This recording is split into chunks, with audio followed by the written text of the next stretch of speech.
Привет, друзья! Это Евгений, и мы продолжаем наше большое путешествие по острову Кипр.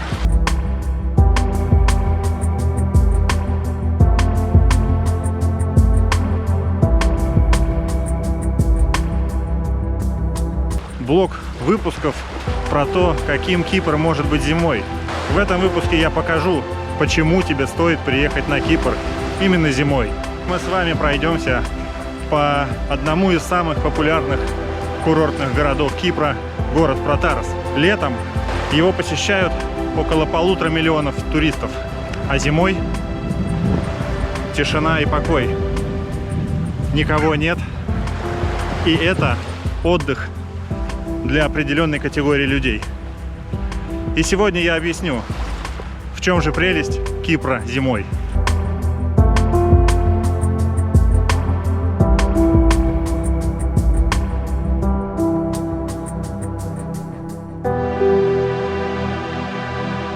Мы пройдемся по красивейшим пляжам набережной, а потом пройдемся по тихим улочкам города и посмотрим, что же зимой все-таки открыто, что работает. И вы, друзья мои, сразу поймете, о чем я говорю, когда увидите эти пустынные улочки, эти закрытые кафе, совершенно безлюдные улицы, которые летом представляют из себя просто пешую пробку. Это нечто невероятное. Создается совершенно какое-то постапокалиптическое настроение.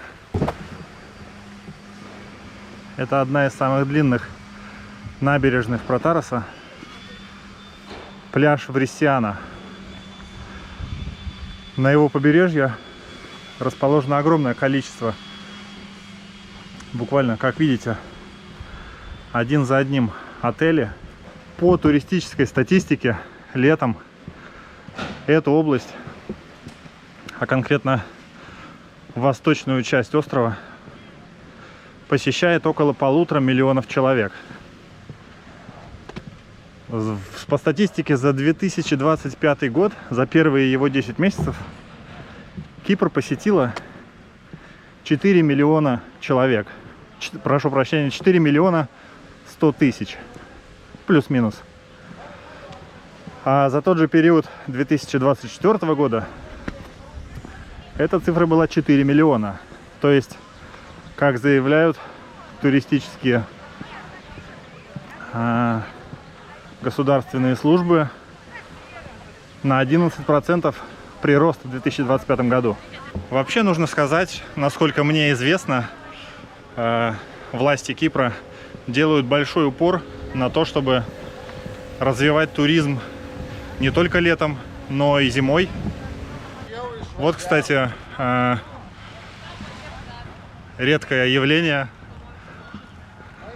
Толпа из человек 12 туристов, которые открыли для себя уже отдых на Кипре зимой, кайфуют на шезлонгах на пустынном пляже.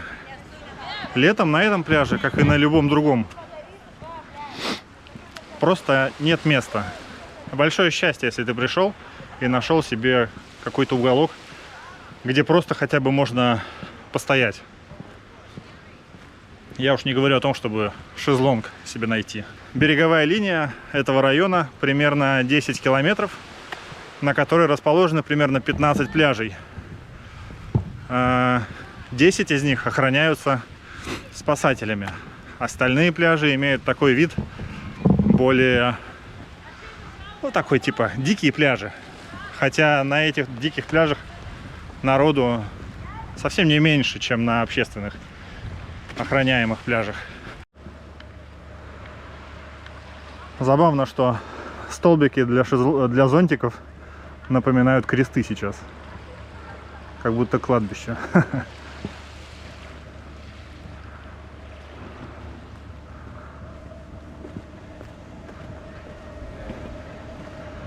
Есть культурные уличные туалеты.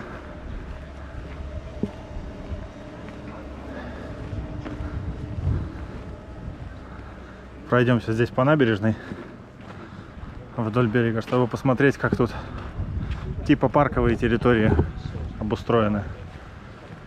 Летом хочу сказать, что здесь Если кто не был на Кипре, то все вот эти газончики, которые вы видите слева и справа, их нет.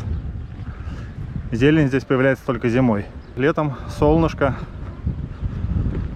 все выжигает напрочь, потому что жара в сезон июнь-июль достигает 40, а то и более градусов. Там вот Water Sports летом открываются, там припаркованы всякие бананы, надувные ватрушки, которые привязывают к катерам, водные мотоциклы и так далее. Короче, всякие развлекухи на воде. Здесь тоже какие-то мобильный водный парк. Прикольно тут офис такой закрыт на зимовку. Так вот красиво вести бизнес не запретишь. Конечно, ландшафтный дизайн здесь оставляет желать лучшего. Причем не только здесь, а в целом на всем Кипре. На этой конструкции вот здесь вот раньше висели такие тенты, треугольные, квадратные, чтобы прятаться от солнца летом. И здесь проводились всякие мероприятия, ну типа празднования свадьбы или какого-нибудь еще праздника, дня рождения. Территория тут для этого, согласитесь, очень живописная. Замочки тут вешают. Но море, как вы видите, друзья мои, оно и зимой совершенно невероятного цвета. Прозрачное. И для тех, кто любит снорклинг, я думаю, что, ну или дайвинг, зима является даже более лучшим временем для разглядывания подводного мира, потому что нету людей, которые распугивают своими барахтаниями морских обитателей. Идем вдоль такого не очень надежно выглядящего заборчика вдоль набережной в сторону вот в ту. Место называется Fig Tree Bay, залив фигового дерева. Одно из самых таких знаковых и популярных мест Кипра в целом. Один из самых популярных пляжей, вот так скажу. Хотя, как по мне, ну, есть места и более живописные, что ли. Но сейчас вы сами все увидите. И, конечно же, нельзя не отметить местных коренных жителей, которые здесь буквально на каждом шагу. Маленькая справочка. Их на острове больше, чем жителей, примерно в 2 раза. Общая численность населения, как заявляют открытые источники, около 1 900 с чем-то тысяч. Тогда как котиков где-то 2 миллиона. Эй, дружище, привет. Их тут подкармливают, живут они хорошо, упитанные ребята. Поэтому прийти, посозерцать на горизонт, сидя на лавочке, в компании вот таких пушистых антидепрессантов, я не знаю, что может быть еще лучше. Если знаете антидепрессанты получше, напишите, пожалуйста, в комментариях, я обязательно испробую. И вот мы подходим к фиговому пляжу. И хочу заметить, что это место, среди прочих, даже зимой является одним из самых популярных, потому что здесь есть люди в гораздо большем количестве, чем мы видели только что на пляже Вресиана. Видно отсюда или нет, покажу потом поближе. Но общая численность туристов на этом пляже сейчас человек 50, наверное. Конечно, никто не купается. Все просто чилят на бесплатных шезлонгах, тусуются с детьми, просто хорошо проводят время, потому что погода позволяет хорошо провести время. На улице сейчас, насколько мне было видно по прогнозу, когда я выходил из дома, 19 градусов. Время 15:20. Дата 9 февраля. Вы, наверное, смотрите этот выпуск чуть позже, но это должно сказать вам о том, что зимой погода просто прекрасная. Когда ты здесь летом, то тебе, скажем так, чтобы погулять, нужно поймать определенные временные слоты в дне. Нежелательно, если ты заботишься о своем собственном здоровье и не хочешь, чтобы твой отпуск превратился в какой-то ад, то тебе, чтобы погулять, есть 2 временных слота. Плюс-минус это с 8 утра до где-то 11. И потом с 3 часов дня до заката. А закат зимой, ну, часов в 7, наверное, в 8 часу. А зимой ты вообще не думаешь об этом. Ты можешь с утра выйти и вернуться затемно и совершенно не переживать о том, что солнце и жара могут просто выбить почву из-под твоих ног. Hi, Hello, my friend. I remember you. Очень милый джентльмен с собачкой ездит на велосипеде. Я его уже встречал ранее. У меня есть маленький проектик, где я хожу по улицам и фотографирую портреты незнакомцев. И вот я его встретил с этой собачкой. Портретики замечательные получились. Снимаю об этом всем еще как бы видео, как это все происходит, как я снимаю эти портреты. Если будет интересно, проходи. Я внизу в описании к видео оставлю ссылочку. Там бывают довольно интересные встречи. Никогда не знаешь, кого встретишь на улице. Между тем, мы подошли к пляжу Фигового дерева. Точнее, к заливу, простите. Минск 2100. О, Хельсинки, рядом с родиной. 2869 километров. Бейрут рядом. Почему я так говорю про Бейрут? Потому что очень часто бывает, геолокация сбивается и определяет тебя, когда ты, например, хочешь включить навигацию, что ты в Бейруте. Такое чудное местечко для милых фотографий влюбленных. Что может быть лучше, как привести фотографии парочки внутри сердца с видом на такую бирюзово-голубо-зеленую воду. Тут, когда делали, наверное, набережную, откопали какие-то старые старости, древние древности и заковали их в такое стекло.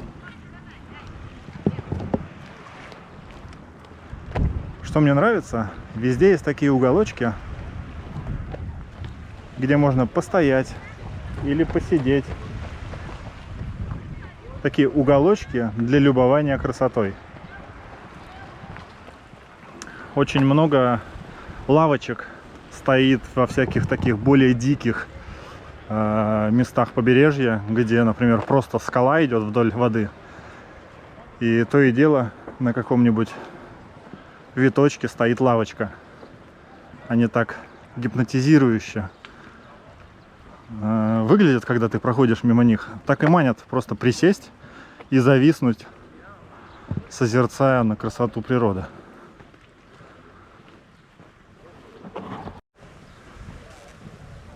Отели, отели, отели. Они все сейчас закрыты. И максимум, кто в них обитает, это рабочие, которые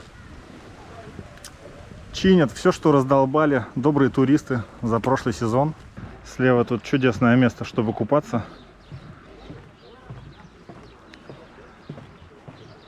И оно здесь не одно. Их раз, два и три. О, пойдем-ка зайдем на территорию отеля. Хотя бы посмотрим, как это все выглядит зимой. Красивые пальмовые аллеи с зонтичками. Вот эта вся территория одного отеля с разными зданиями. В каждом из зданий некоторое количество номеров.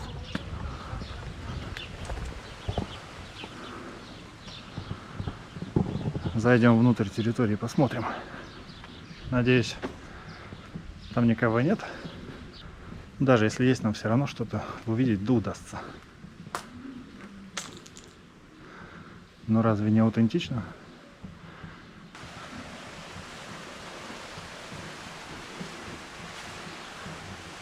Прикольно.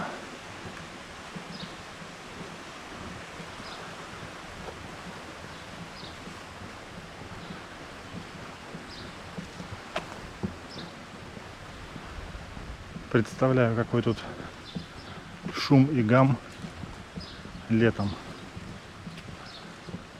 Куча развеселившихся туристов, которые копили весь год силы для потусить и наконец-то сорвались.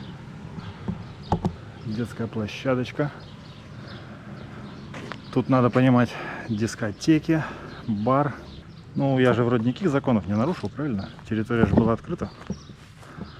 А то местные какие-нибудь люди посмотрят мое видео и придут ко мне. Но надеюсь, этого не будет. Мы срезали какую-то часть дороги вдоль моря, чтобы пройти через территорию гостиницы. А здесь вот такой живописный совершенно угол. И лавочки, про которые я говорил. Они, правда, не на утесе, но тоже в таком вот месте, согласись. Хочется посидеть и просто зависнуть. Ой, а пахнет сейчас здесь скошенной травой.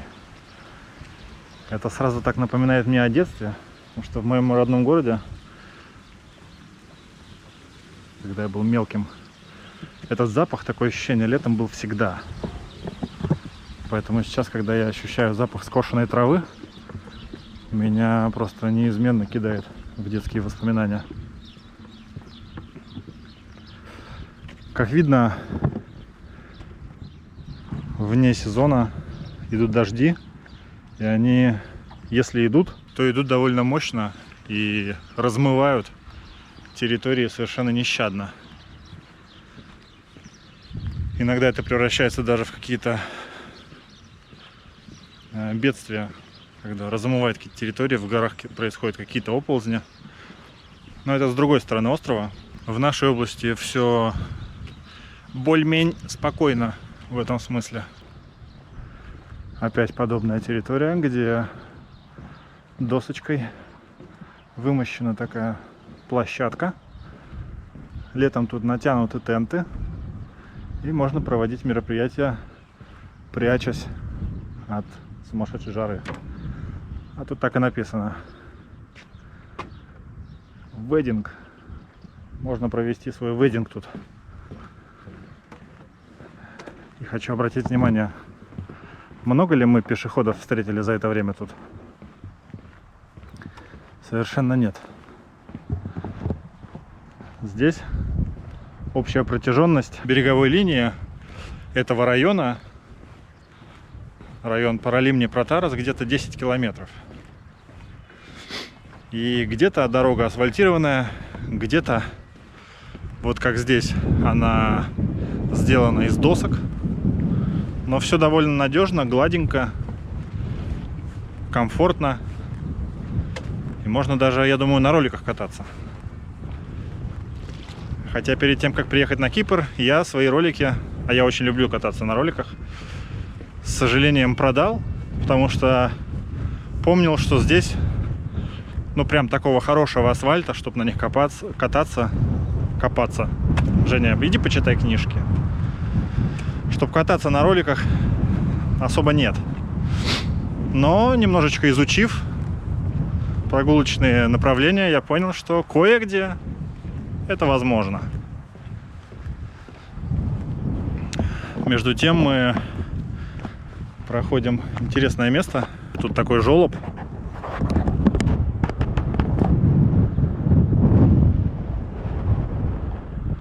И вот так вот, когда много воды, она сюда заходит. И получается как такой водоемчик небольшой, потому что там высота где-то метра полтора-два. А здесь углубление. И вот сюда заплывает рыбеха. И я видел, что ребята в тихой воде, даже если море беснуется, то здесь в тихой воде ребята ловят рыбку. А когда сильный шторм, вот об этот хребет очень живописно бьются волны. Они везде, конечно, бьются, но здесь это особенно красиво. Мы начали нашу сегодняшнюю прогулку не с самого начала Протароса и дойдем не до самого конца, потому что это более 10 километров береговой линии, хоть везде есть и дорожечки аккуратненькие, но километриков 5 мы пройдем. Мы идем по набережной, и Протарос идет вот так вдоль берега, и вот аж до туда, где-то там за поворотом скрывается и переходит уже в новый район Каво-Греко, а еще дальше Айанапа. Все эти районы я, конечно, покажу в следующих своих выпусках, и они будут не менее интересны, если не более интересны. А между тем, вот там уже сектор с отдельными виллами, которые сдают в аренду. Но их один небольшой минус, что их береговая линия здесь не очень приспособлена для купания. Но позади нас фиговый пляж, который не так далеко от них, поэтому они не сильно страдают. И как и следовало ожидать зимой, вдруг откуда ни возьмись взялся ветер и вынуждает меня извиняться за качество звука, если ветрозащита микрофона пропускает все же ветер и звучит это отвратно. Сейчас мимо меня шел дядечка, пришлось микрофон выключить. Он так громко по телефону говорил, что, наверное, заглушал бы микрофон громче ветра. Вообще местные люди, они крайне социальные.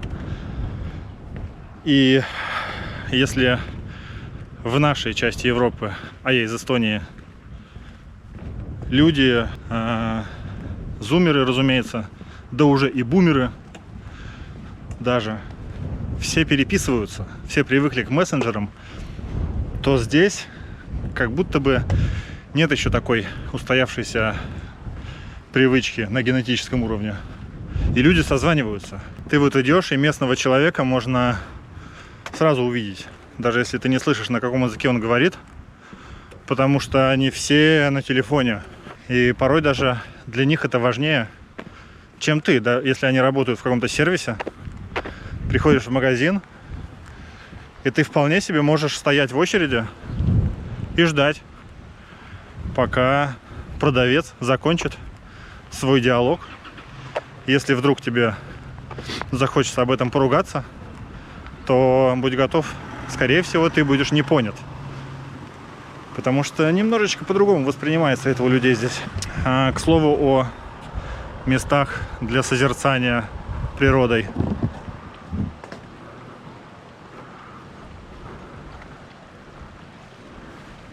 А мы сейчас отправимся вот туда. Я, катаясь на велосипеде, совершенно случайно обнаружил там невероятно красивый пляжик маленький, который далековато находится, чтобы до него добираться, но он настолько живописен, что он стал сразу же моим любимым. Сектор сдаваемого в аренду жилья, вилл. И мне нравится, что они выполнены все в бело-синем стиле, что очень погружает эмоционально в обстановку, в культуру. Хотя бы просто синие ставни и перила Белого дома. Белого дома. Дома, выкрашенного в белый цвет.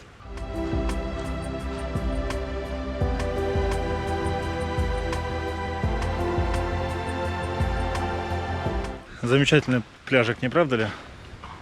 И вот после того, как я его нашел, он, как я сказал, буквально сразу же стал моим любимым, потому что я принадлежу к отряду интровертов, которые любят все такое уютное, уединенное, безлюдное, маленькое, компактное. Сейчас там отдыхают люди, и буквально этот пляж только для них. Смотри, какой малюсенький. Не чудесно ли? Так, друзья мои, сейчас мы будем выходить на улицы этого города в красивое предзакатное время и будем смотреть, как вообще обстоит жизнь на улицах города зимой. Что открыто, какие рестораны, какие заведения, можно ли вообще попить кофе зимой, или все это будет доступно только летом. Честно говоря, я ответы на эти вопросы, конечно, знаю, поэтому вас и веду. Какая чудесная аллея среди кактусов и лиственных деревьев, по которым здесь так скучаешь.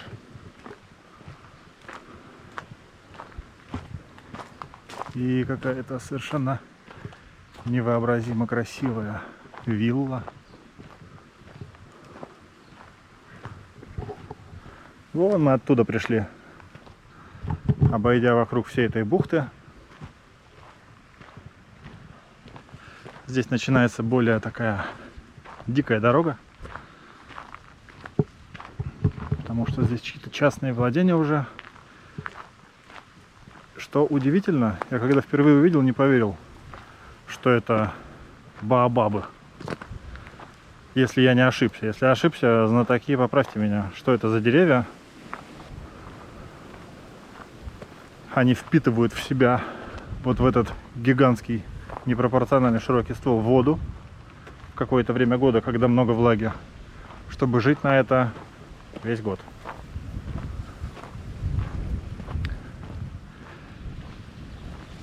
Вот тут начинаются такие вот места, где действительно лично для меня приятно погулять, потому что такой социальный след здесь крайне маленький, если можно так сказать.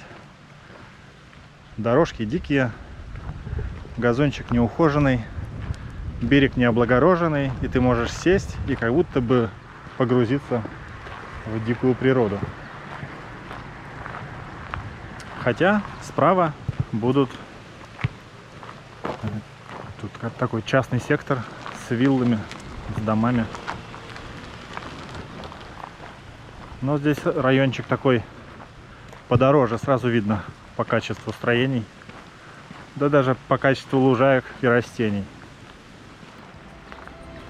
Если ты чувствуешь, что устал, если ты чувствуешь, что выгораешь, у тебя нет сил, какое-то чувство безысходности накрывает.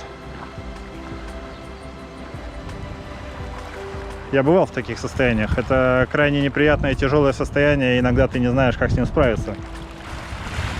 В голове сама собой возникает мысль прийти вот так к морю, сесть и ни о чем не думая, просто слушать шум воды. Кипр зимой для этого, я думаю, наилучшее место. Или одно из таких, по личному опыту. Наш дальнейший маршрут здесь уже заканчивается примерно Протарас. И дальше начинается территория Кейп Греко, Каво Греко. Там совершенно невероятнейший мыс, на котором встретить закат — это нечто, что ты будешь помнить всю свою жизнь, как одно из самых восхитительных мероприятий. И об этом будет обязательно следующий выпуск. Мы подгадаем время так, чтобы оказаться там в закатное время. Обрати внимание, таких людей здесь много. Вот парочки гуляют. Дяденька медитирует, слушая музыку в наушничках. Все это очень здорово и положительно влияет на внутреннее ощущение, ментальное здоровье.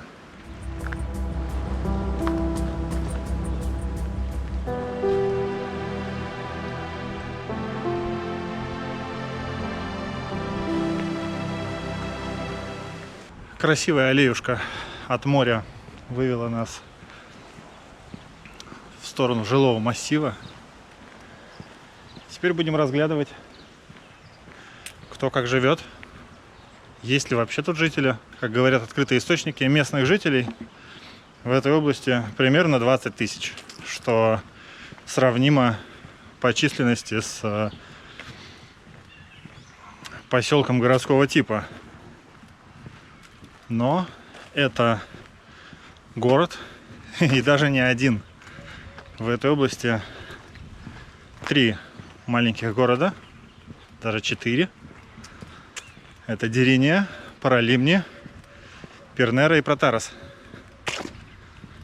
Я, честно говоря, не помню, входит ли в это самоуправление Айанапа, или она сама по себе. Ну, одним словом, представь, во сколько раз возрастает численность населения, если в оригинале тут живет 20 человек, а в сезон это место посещает 1,5 миллиона. Очень много здесь встречается вот таких подобных недостроек, по которым можно видеть, как вообще строят здесь дома. Из монолита довольно неаккуратного, а палубка такая очень грубая. Ну, короче, строят основные несущие колонны, какие-то перекрытия делают, крышу заливают из монолита, и потом, где нужно, перегородки закладывают таким красным пористым кирпичом. Но вот эта построечка почему-то остановилась, как и многие другие, и вот таким призраком стоит в вполне себе аккуратном районе. Мы выходим на главную дорогу этого города, которая тянется вдоль побережья. И между этой дорогой и морем, собственно, и располагается основной архитектурный массив этого городка. И теперь, чтобы вернуться к нашей стартовой точке, нужно просто пройти этот город по вот такой дорожке аккуратной. Кстати говоря, в этой области очень много территорий используются под вот такие всякие аграрные истории. Где-то еще увидишь в черте города сельскохозяйственные уголки. И на самом деле я видел даже, как многие люди делают. Они едут себе, возле поля останавливаются и просто набирают себе в багажник того, что произрастает на этом, собственно, поле. Сначала мне казалось это дикостью, но потом я понял, что в целом это какая-то норма для местных, потому что встречал это довольно часто потом. Аренда всяких байков, джетски. Под таким слоем пыли работяги ждут сезона, чтобы снова катать адекватных и полуадекватных туристов. На этой, скажем, части, в этой части города, на этой улице больше всяких вот офисов, которые предоставляют туристические услуги. А это, видимо, кто-то вот таким образом ждет наступления сезона. Живет прямо здесь, наверное. Да, зимой тут все выглядит очень постапокалиптично. Вот о чем я говорил. Все выглядит так, словно это необитаемо много-много лет. Хотя, по сути, каждую зиму все это выглядит вот так. Еще такой момент. Здесь много таких вот территорий, как вот там. Такие довольно дикие территории. Там держат тоже какие-то хозяйства. И очень часто оттуда слышны выстрелы. Вот из таких территорий. Как мне потом стало известно, я не утверждаю это, потому что мне до сих пор вызывает сомнение, что в черте города можно охотиться. Но якобы чуваки охотятся на птиц там. Что для меня кажется какой-то дикостью, что получается ты в черте города находишься с ружьем и стреляешь в какую-то живность. Может быть, конечно, я ошибаюсь, и мой источник был неверен. Обратите внимание на осла, ишака. Все время мимо него ездил, но ни разу не проходил мимо. Мне было интересно, почему он здесь, что это значит. Это так называемые киоски Периптеро. Вон название Периптеро. Ну, это и есть типа мини-маркет, киоск на греческом языке. Ну вот этот Периптеро с ослом. Видимо, маркетинг такой. Привлечение людей образом ишака. Здесь скуба-дайвинг контора.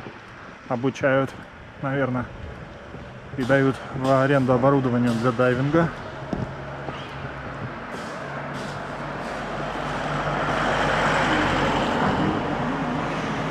Тут какой-то общепит. Даже ссылается на TripAdvisor.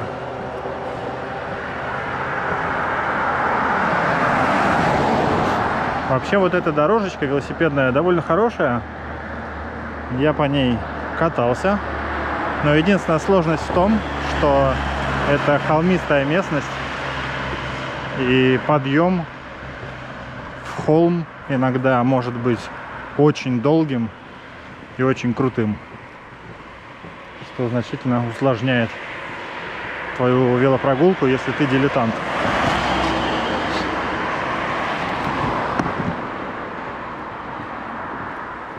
Вот такие заброшки.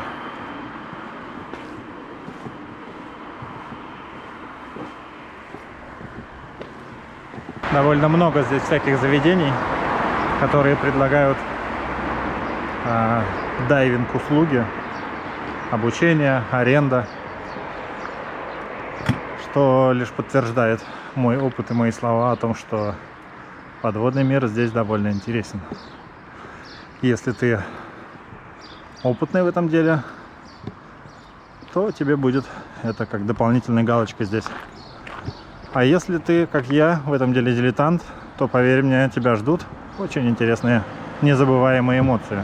Итак, мы с главной дороги, с проезжей части, заныриваем в центральную улицу города Протарас, где нас сразу встречает товарищ Starbucks, который один из немногих, кто работает круглогодично. Это такой классический английский паб. Там вот мы проходили. Это был Fig Tree Bay.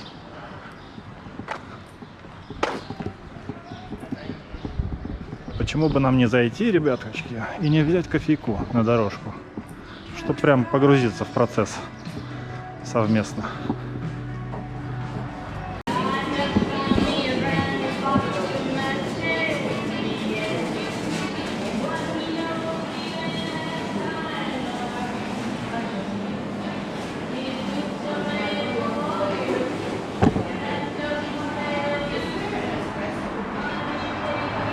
Ценник на кофеечек. Я взял гранде капучино с моим любимым овсяным молоком. Ну, это, знаете, когда овсяночку доят. Угу. 5 мне за юмор, пожалуйста. Так вот, за бренд приходится платить. Сравнительно дорого для Кипра. 5 евро. 5 евро 10 центов. Тогда как я бы сказал, что средняя цена в этой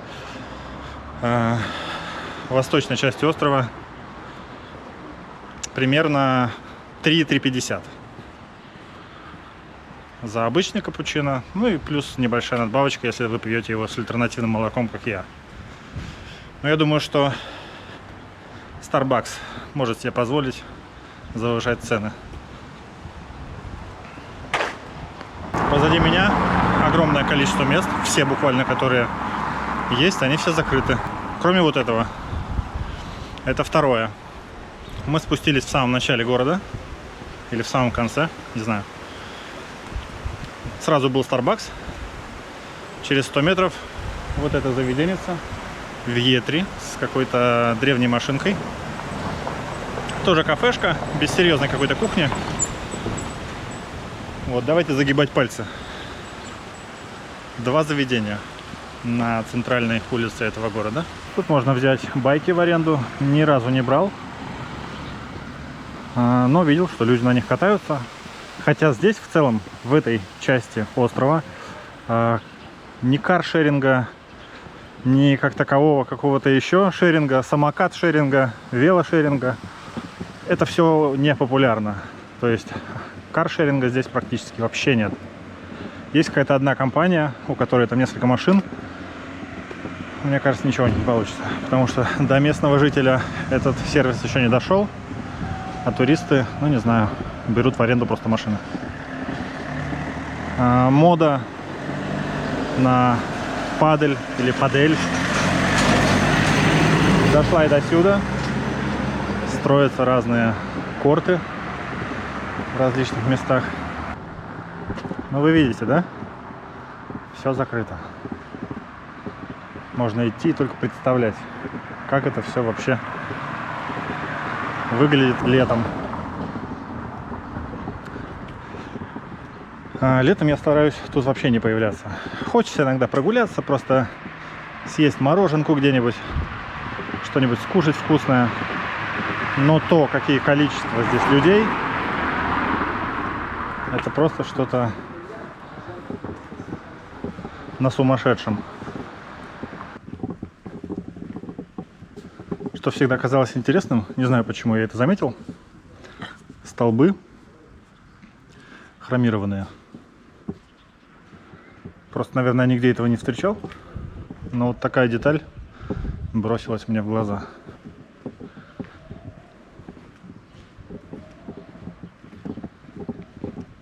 Вот там вдалеке топает парочка, держась за руки. Кайфуют. Пойдемте зайдем в ресторан с красивой террасой под соломенными зонтиками. Охранник там в углу под алоэ верой спит. Не спи, все, сперли уже. И некая территория, которая просто выглядит никем не используемой. Что очень странно на самом деле. Интересно так позаглядывать во дворы иногда. Вокруг красота-красота, во дворе какая-то разруха. А как по тебе вообще? Вот больше тихий отдых для перезагрузки? Или же наоборот тебе нравится шум, когда вокруг много людей?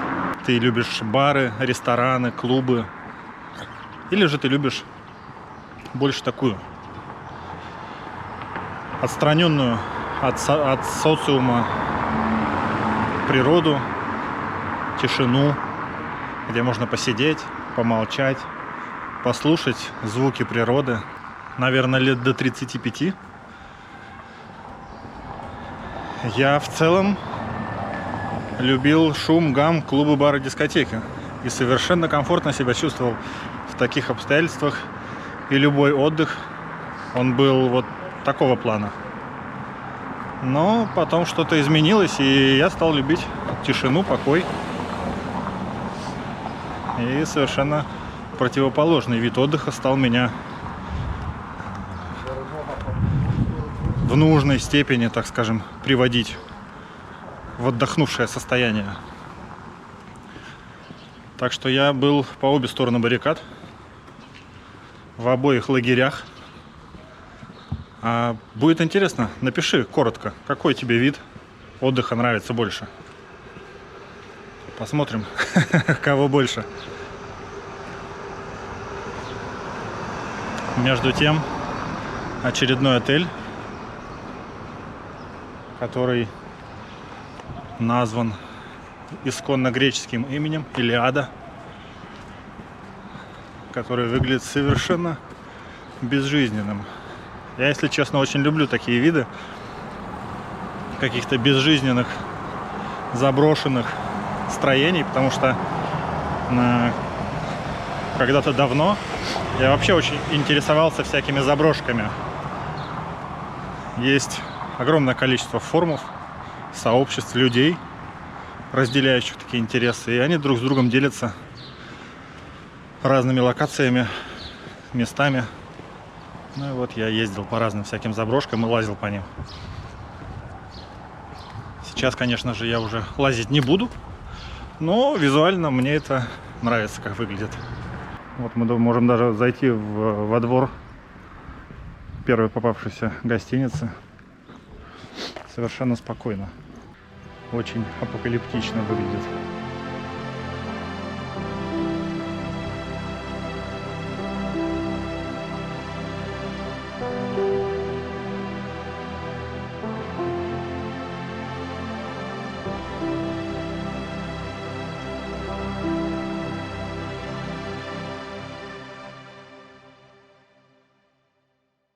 Эта прогулка, не знаю, показала или нет, но я хотел, чтобы она показала, что Кипр зимой очень даже про отдых и про красоту. Что зима здесь, конечно, может быть дождливая, но не в том понимании, что она вся дождливая, а в том понимании, что иногда может быть дождь. Но в целом это место для вот такой, для перезагрузки, для отдыха мозгом. Именно для того, чтобы ходить, созерцать, представлять, слушать, фотографировать, снимать видосики о девственности природы, о том, как природа сама отдыхает от бесчисленного количества туристов, которые ее посещают летом. Просто возьмите с собой курточку. Вон господин Элвис на крыше. Не мерзнет круглый год. Простите, тату-салон закрыт, ребят? Да? А в каком стиле работаете? Еще как отдельное развлечение котики. Для любителей котиков это вообще рай. Отдыхал тут, да? Ну и как тебе? Классно зимой, да?